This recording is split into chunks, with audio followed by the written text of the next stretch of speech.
আমি চৈতালি একদিন রাতে আমি যখন একা শুয়েছিলাম তখন আমার মামা আমার কাছে এসে আমার চাদরের ভিতরে ঢুকে পড়েছিল এবং আমার কানের কাছে এসে আস্তে করে বলেছিল, ভাগ্নি, আজকে একটা নতুন জিনিস শিখব। আমি বললাম, মামা, তুমি আমায় কি শেখাবে?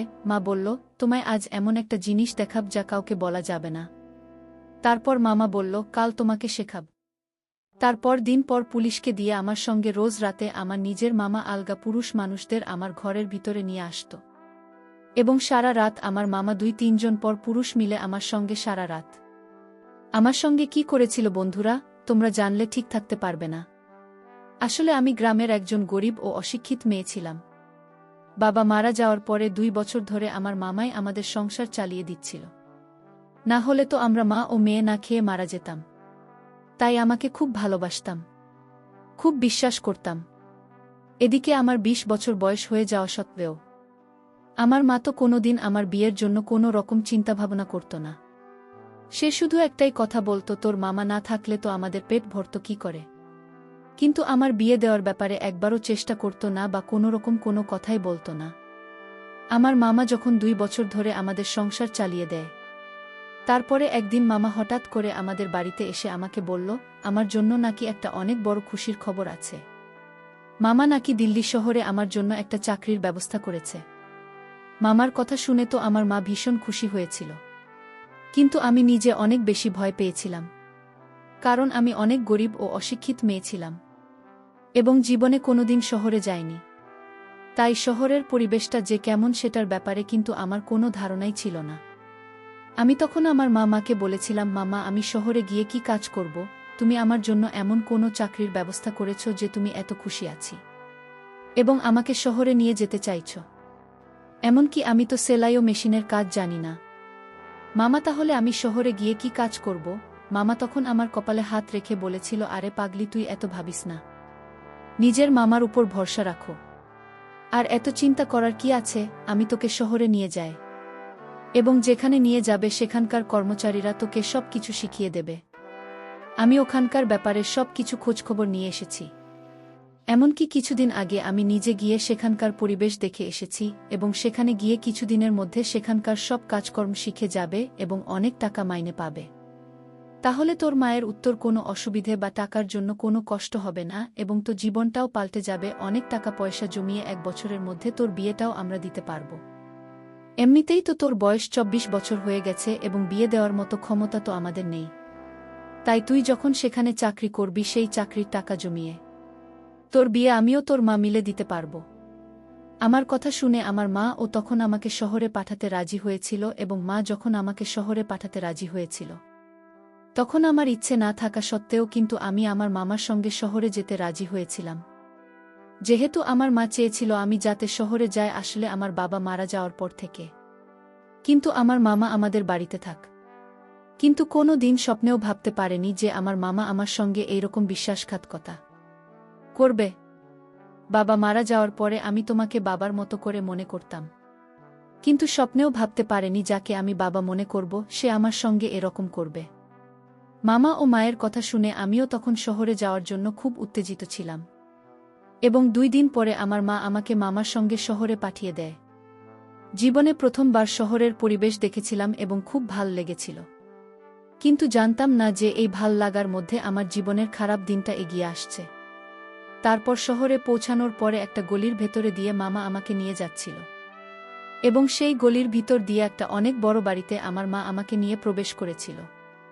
বাড়িতে ঢুকতে আমি ও আমার সোফার মধ্যে বসে পড়েছিলাম এবং অত বড় বাড়িতে আমি ঘুরে ঘুরে দেখছিলাম, কারণ অত বড় বাড়ি তো আমি আমার জীবনে কখনো দেখিনি। তারপর কিছুক্ষণ পরে দোতলা থেকে একজন মোটাসোটা মহিলা নিচে নেমে এল এবং তার সঙ্গে আরও 23 জন পুরুষ মানুষ ছিল।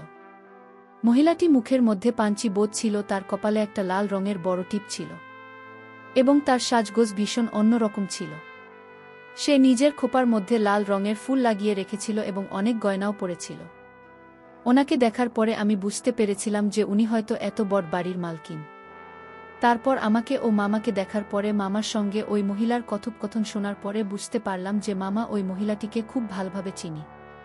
তারপর ওই মহিলাটি আমার পা থেকে শুরু করে উপর পর্যন্ত খুব ভালোভাবে দেখতে শুরু করল এবং আমাকে দেখার পরে আমাকে বলল, "কি রে বাবু, এত বয়স্ক মেয়েকে নিয়ে এসেছিস? তুই তো জানিস আমার এখানে ৩০ বছর পরে আর কোনো দাম থাকে না।" আমার মামার নাম বাবলু। তখন আমার বাবলু মামা ওই মহিলার সামনে হাত জোর করে বলল, "মার্কিন, আমার ভাগ্নে কিন্তু একদম খাঁটি, আজ পর্যন্ত কোনো ছেলের সাথে কোনো কথা বলেনি। আপনি আমার ভাগ্নিকে কাজে লাগালে অনেক লাভবান হবেন।" ওই সময় আমার মামা ওই মহিলার মাঝে কথাগুলো শুনে আমি বুঝতে পেরেছিলাম যে আমার সঙ্গে অনেক বড় অন্যায় হতে যাচ্ছিল। তারপর আমার মা আমার কথাগুলো শুনে ওই মহিলা আমার মামাকে নগদ ৫,০০০ টাকা দিয়ে বলেছিলেন, "থেকে আর ১ টাকাও বেশি তোকে দিতে পারব না। তাই দরকার হলেই টাকাটা নিতে পারি। আর না হলে তোর ভাগ্নিকে নিজের সঙ্গে করে বাড়ি নিয়ে যেতে পারিস।" তারপর ৫,০০০ টাকা হতে নিল। আমার মামা অনেক খুশি হয়ে ওই মহিলার পাথরে প্রণাম করে সেখান থেকে বেরোতেই যাচ্ছিল। ঠিক তখনই আমি সবকিছু বুঝতে পেরে আমার মামার কাছে যাচ্ছিলাম, এটা বলার জন্য যে সে আমার সঙ্গে অনেক বড় অন্যায় করেছে। কারণ আমার মামা আমাকে সেখানে ওই মহিলার কাছে বিক্রি করে দিয়েছিল। আমার নিজের মামা আমাকে ৫,০০০ টাকার জন্য বিক্রি করে দিয়েছিল। তারপর আমি যখন ওই বাড়িতে থাকতে রাজি হয়নি, তখন ওই মহিলা তার ছেলেদের দিয়ে আমাকে ধরে নিয়ে গিয়ে উপরের ঘরে বন্দি করে রাখতে বলেছিল। ওই সময় আমি কাঁদতে কাঁদতে মাকে বলেছিলাম, "মামা, আমি এখানে থাকতে চাই না। আমাকে এখান থেকে বাড়ি নিয়ে চলো। তুমি আমাকে এভাবে বিক্রি করতে পারো না। আমি বাড়ি যেতে চাই, আমাকে আমার মায়ের কাছে নিয়ে চল। দয়া করে আমায় এখানে ফেলে যেও না।"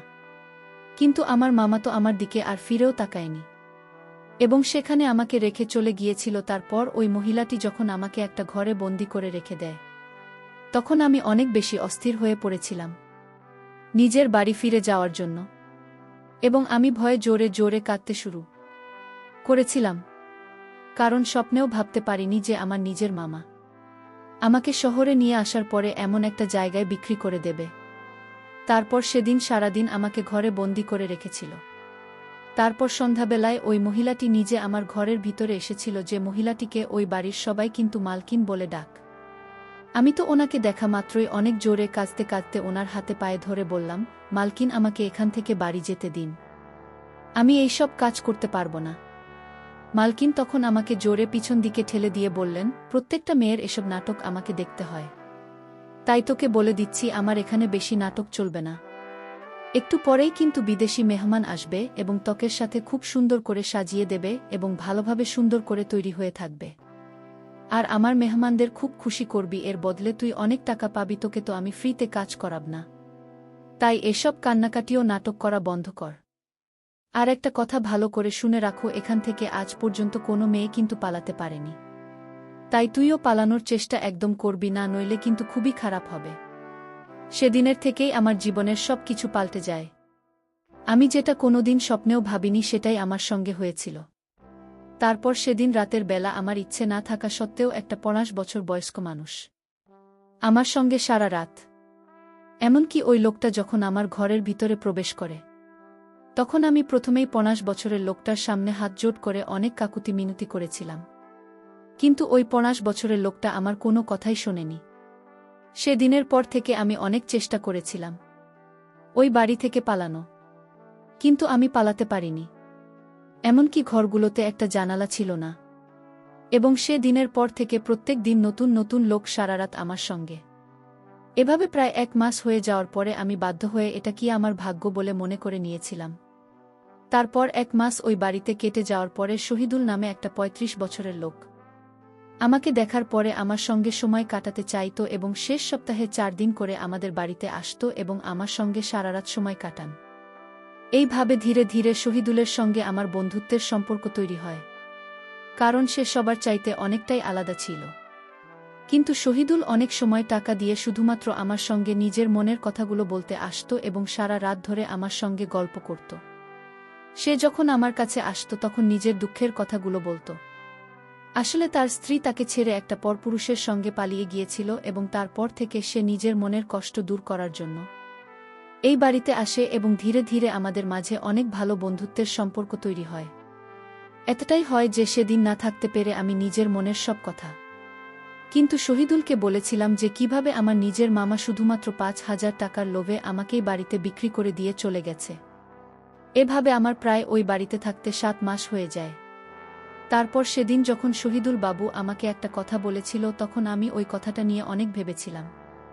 আসলে শহীদুল বাবু আমাকে বলেছিল, তোমার মামা না হয় তোমাকে এখানে বিক্রি করে দিয়ে চলে গেছে, কিন্তু তোমার মা কি তোমার একবারও খোঁজ খবর নেওয়ার প্রয়োজন মনে করেনি?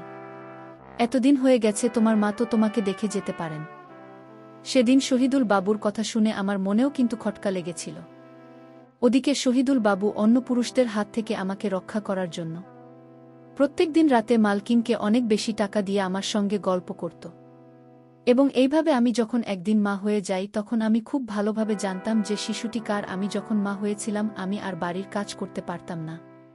তারপর 10 মাস পরে যখন আমার বাচ্চা হয়, তখন আমার বাচ্চা হওয়ার 1 মাস পরে আবার মালকিন আমাকে কাজে লাগিয়ে দেয় এবং আমি একটা কন্যা সন্তানকে জন্ম দিয়েছিলাম। এবং এতদিন পরে যখন আমার প্রথম গ্রাহক আসে তখন তাকে দেখামাত্রই কিন্তু আমি তাকে খুশি হয়েছিলাম, কারণ সেদিন শহীদুল এসেছিল।